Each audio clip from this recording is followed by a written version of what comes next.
Hi, thank you so much for joining us today, Suna and Heidi. Hello. So I will very briefly introduce you, and thank you both also for dealing with all of the time zones in making this happen. I know that that was a challenge, but Heidi is a clinician coming to us from California. She is an approved consultant, and Suna is a clinician coming to us from Florida. She's also an approved consultant, but I'm going to let them share more of their own personal introduction. So hi, as Diana said, my name is Heidi. I'm an LPCC, PMHC, which is a perinatal mental health clinician, and approved consultant here in Long Beach, California. And I love to consult and to share my knowledge and help clinicians. So I'm excited to be doing this podcast with you, Suna. Yeah, great. Hi, I'm Suna Clinchard. I am a licensed marriage and family therapist and a PMHC. I specialize in working with perinatal mental health, and I have a private practice here on the East Coast of Florida. Heidi and I facilitate trainings together with the Touchstone Institute, and we are really excited to be here today to talk about a new training we have coming up. And I understand that related to that training, you're going to set us up today with a mindful intention. Great.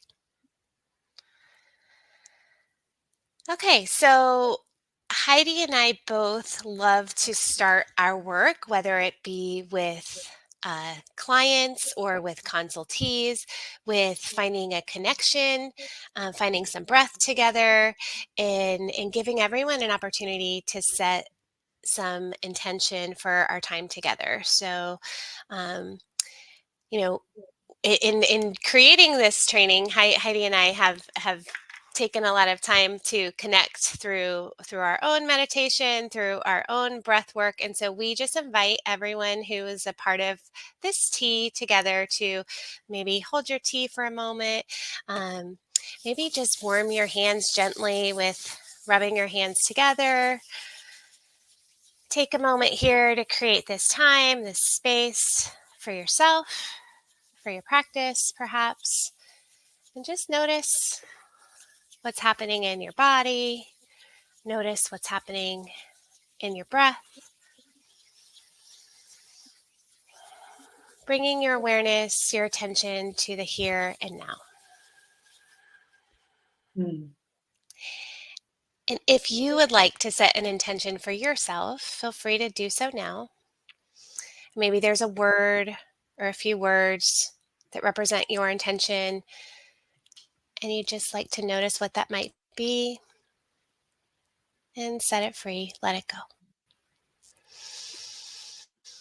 And so Heidi and I have some intentions for our training that we're going to talk to you more about today, and also for this time together in our Tuesday tea. Really, we're wanting to help, generally speaking, people reach a really deeper experience of healing, right? And so helping therapists evolve in their developmental process, as EMDR clinicians, helping you to become more comfortable, find more depth and meaning in your work, helping you be able to hopefully be able to trust a little more deeply in not only yourself as a clinician, but also in the process of your work with your clients, in the process of EMDR, in the brain's and the body's natural capacity for healing. So our intention is to really help you along your journey in finding that deeper sense of meaning and healing. Heidi. Beautifully stated. I think that pretty much sums it up for us, for our intentions. And I love how we just took that moment to breathe together, because sometimes in this work, when we're working with clients or when we're recording something that we're not used to doing, we might get the jitters. We might kind of come out of ourselves and forget that we're here to help, right? We're here to spread a message. We're here to help our clients. And so taking that breath and just sort of setting that intention, I know it helped me just in this moment. So thanks, Suna. Absolutely. So maybe we'll go into a little bit about like our background, how we met, and how we got to this moment of creating this training. Okay.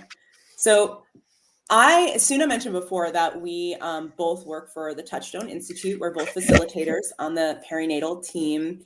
And I actually met Suna for the first time when I was a consultant in training, and I was shadowing at a training because I wanted to learn how to become a facilitator.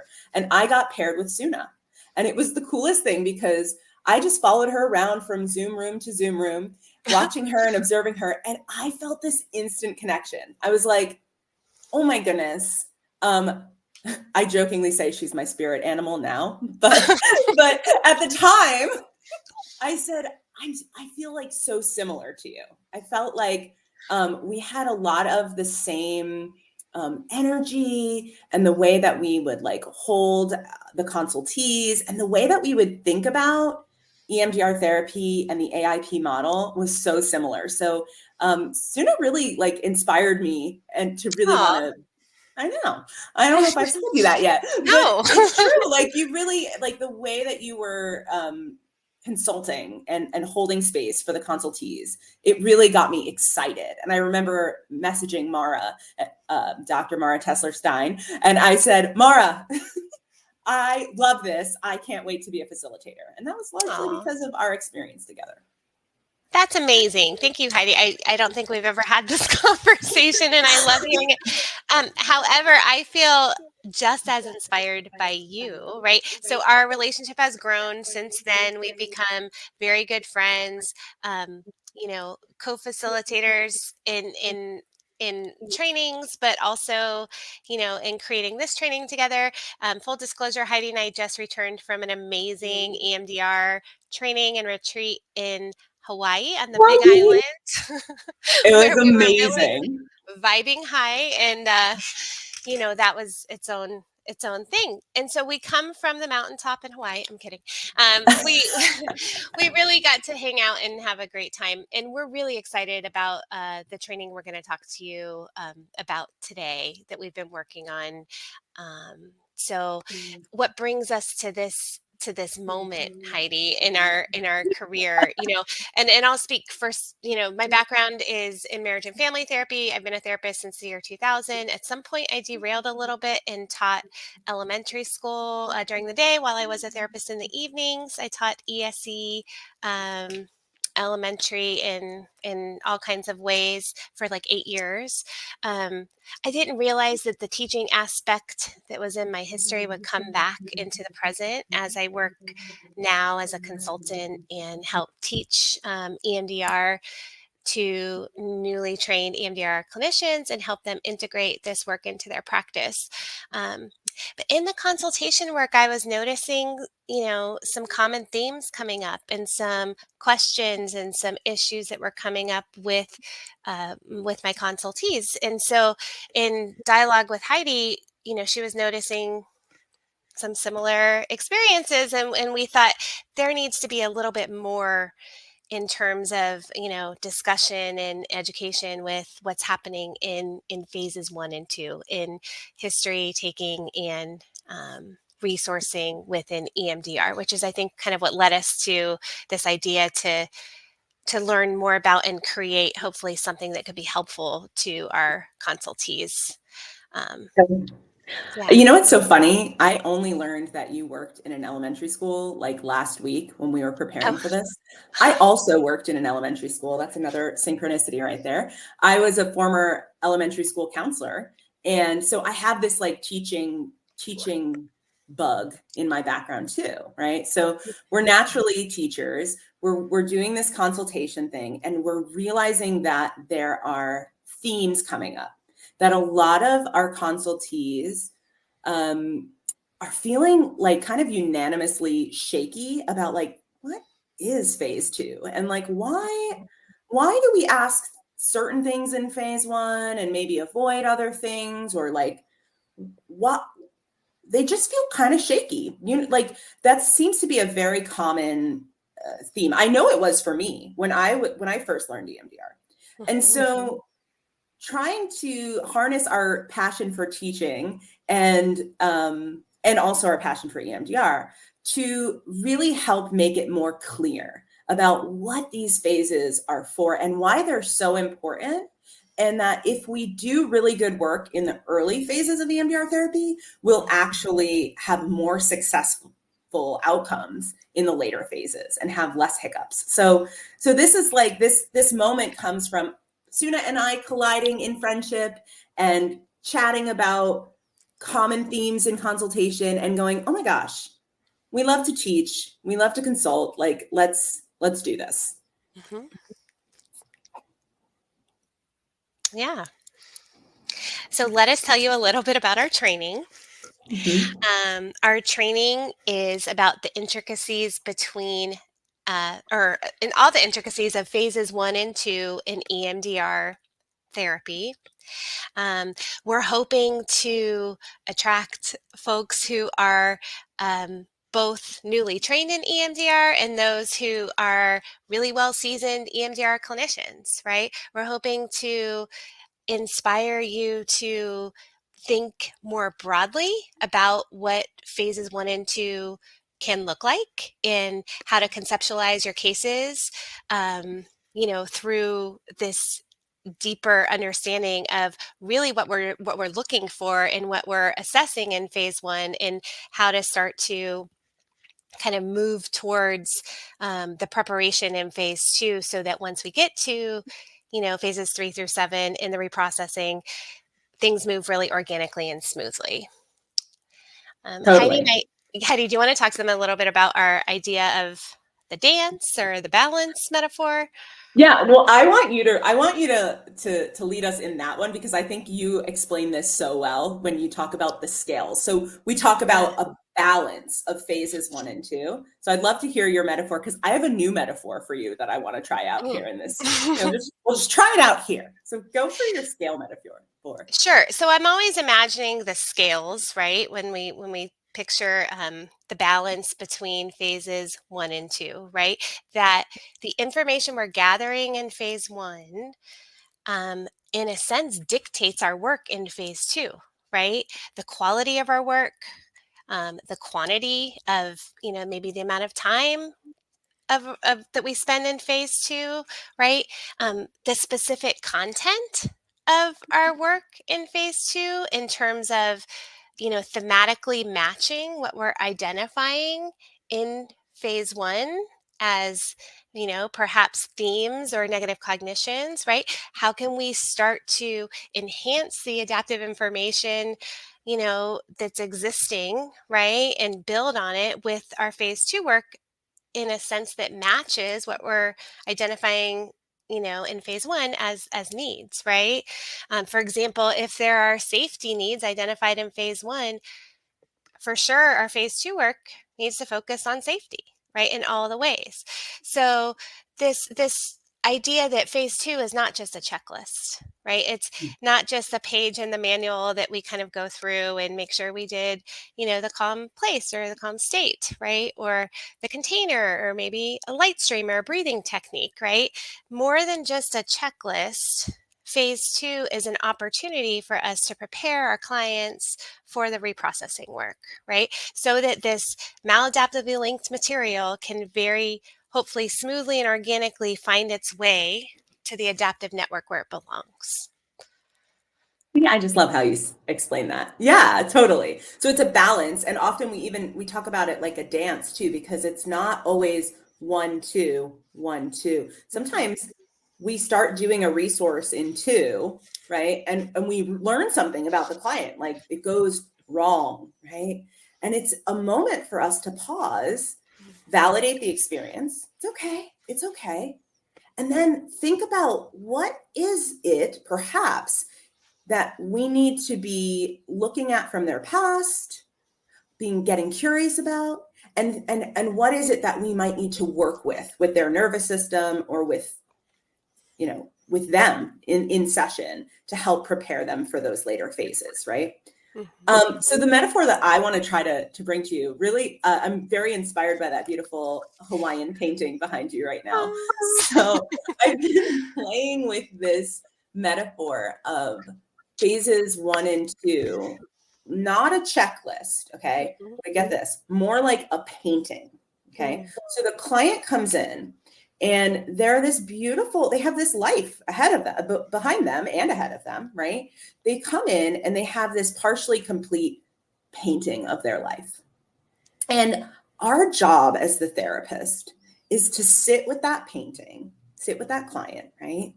And learn about the different aspects of their painting, and then help them based on what their goals are for treatment, what their needs are in that moment, help them to develop their painting further. And it's not like we just have like 3 colors and 1 paintbrush here, right? It's not like, oh, we ask these questions in phase 1, and then we use red, blue, and black in phase 2, and that's how we help them develop their canvas. No, we have like a plethora of tools, right? We have sponges to help blend in parts that feel maybe very choppy or dissociated.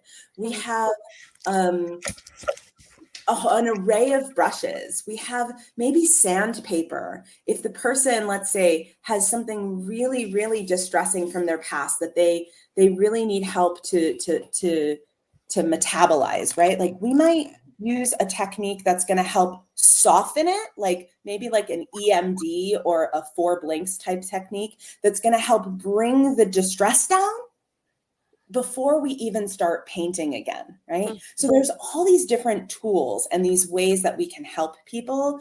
And so it becomes based on their, their multiple identities, based on their nervous system capacity for healing, based on, what beautiful adaptive information and beautiful scenery they've already got going on in their painting, right? We're going to help them by preparing in phases 1 and 2, getting our tools ready, maybe starting to do some of the prep work, maybe filling in or mending some of the rips in the canvas, right? If we think about that splinter analogy in AIP, right? And so we're going to start with this canvas and these tools ready to go. And we're going to have a way more successful painting time, right? Than if we just came with 1 paintbrush and 3 colors set out. Oh, That's I love that. I love the painting. Well, and I'm thinking as you're talking about the painting, Heidi, that it's our responsibility as a clinician, right, to get to know their painting, right? Totally. To know that like their adaptive information isn't just the calm, safe place in the container that we've taught them, right? Or the 4 square breathing or the 5 senses exercise, right? These people are coming to us with a lifetime neural networks full of adaptive information, right? And so it's our role to get to know that, to get to know their resiliency, to get to know, what they're doing already in everyday life, their support system, their coping skills, what they're doing to take care of themselves. We need to know all about that, and we need to identify it and highlight it in phase 2, right? Right. To light up their adaptive networks before we hop into the work. Totally. So it's like you find the part of the painting that they're really, really excited about. Like, oh, look at this beautiful sunset over here in the corner. And we get really kind of quiet and curious about that. Like, tell me about that. Right. And we let them share their gifts with us because they come in with all these gifts already. Right. And that's just as important as looking at the part of the painting where there's like the big ink spot that they're, not too crazy about. And that is causing them maybe some upset, right? So it really is as beautiful and as multifaceted, right? As looking at this like tapestry or painting of their life and being with them and really spending that time to understand all the intersecting identities, all the intersecting the experiences, and helping them from where they are.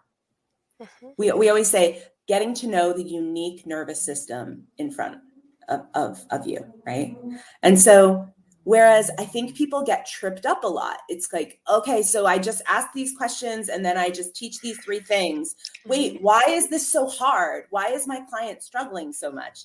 Why do I need so many interweaves? Why are they looping? Why are they getting stuck, right? Yes, why won't it get to a 0?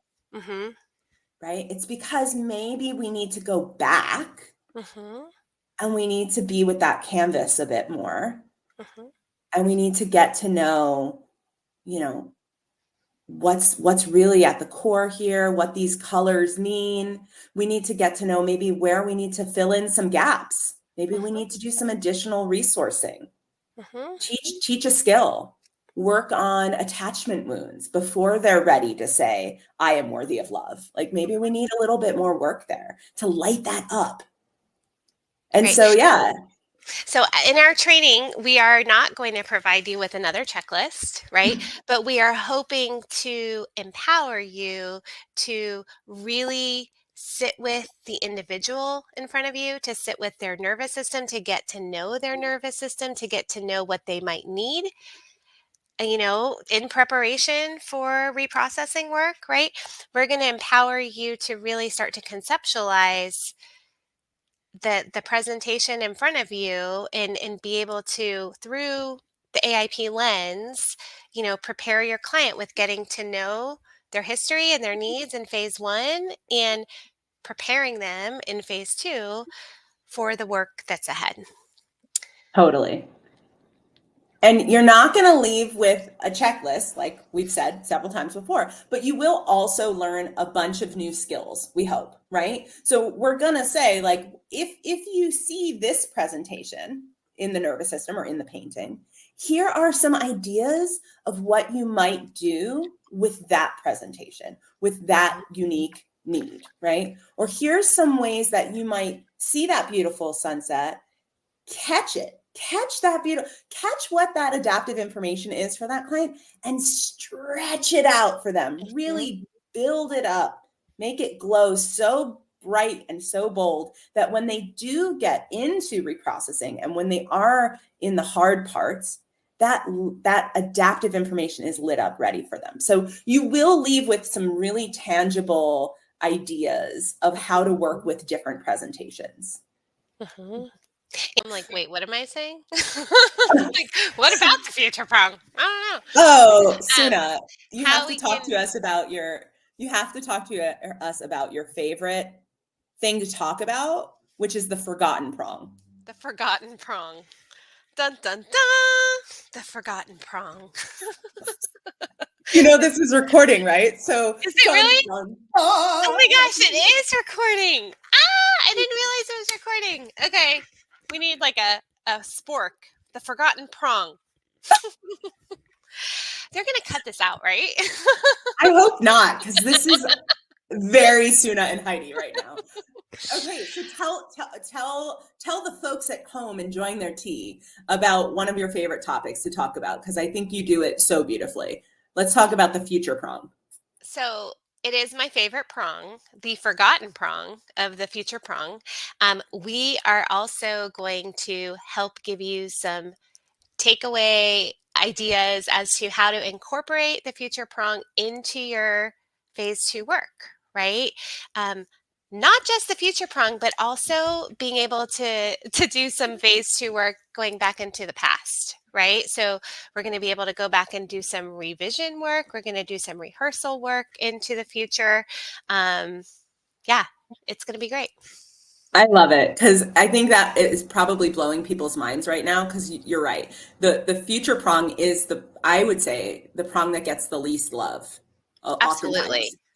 And you just said we're going to learn about how to start thinking about the future prong all the way in phases 1 and 2, and how to start enhancing the future all the way from the early phases. That's big news. That's from good stuff. From your intake, right? So we'll talk about how to even start focusing on the future prong in an intake session.